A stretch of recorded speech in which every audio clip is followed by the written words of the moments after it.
where a major rescue operation is underway in Kerala's Wayanad district after a rain-triggered landslide struck a tunnel project site in Wayanad. Another body has now been recovered from that debris, taking the toll higher as search teams continue combing through the affected area for any remaining trapped workers. The death toll now stands at 6 in that Wayanad landslide. Wayanad, as you all know, is part of an eco-sensitive zone as well that's been prone to disasters of this nature. This appears to be of a relatively low intensity compared to what Wayanad has experienced in the past. Let's not forget what happened in 2024, where more than 200 people had been killed as a result of a large-scale landslide in that part of Kerala. What you see on the left of your screen are just moments after the landslide had taken place and the immediate damage that the landslide was able to inflict. Look at that particular truck basically being hit as a result of the landslide, and the people in the vicinity who appear to have just escaped.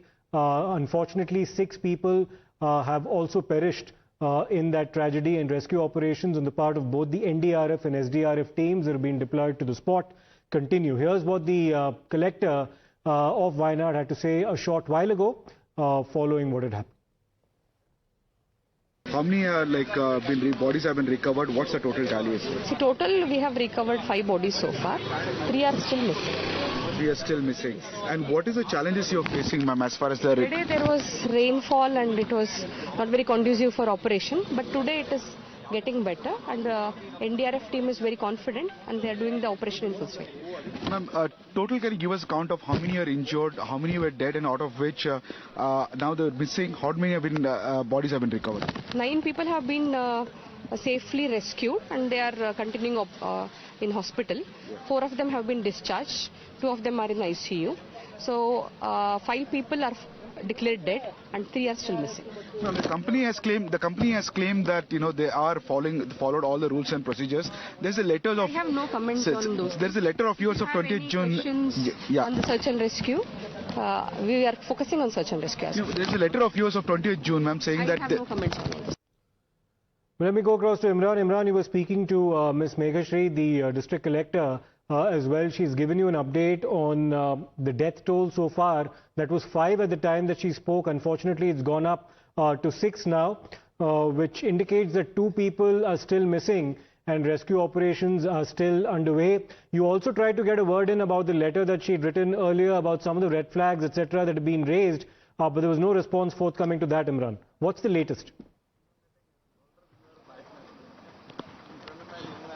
Well, absolutely, Siddharth. Let me just, the death toll unfortunately has gone up to 6 now, and 2 more are still missing. As behind me, as you can see, the NDRF teams are still digging in the what you call as site number 2. They have made 4 sites for their, as far as the technical way of finding the location is concerned. So site number 2, where they are right now, as you can see, my cameraman is panning and showing the visuals. There, the search and operations underway. The NDRF team faced a lot of challenges as far as the rescue operations concerned because of the topography. As you can see, it's a completely hilly and very thick area, and also there was consistent rains. Thankfully today the rains have little bit slowed down, and because that's helping the rescue efforts there.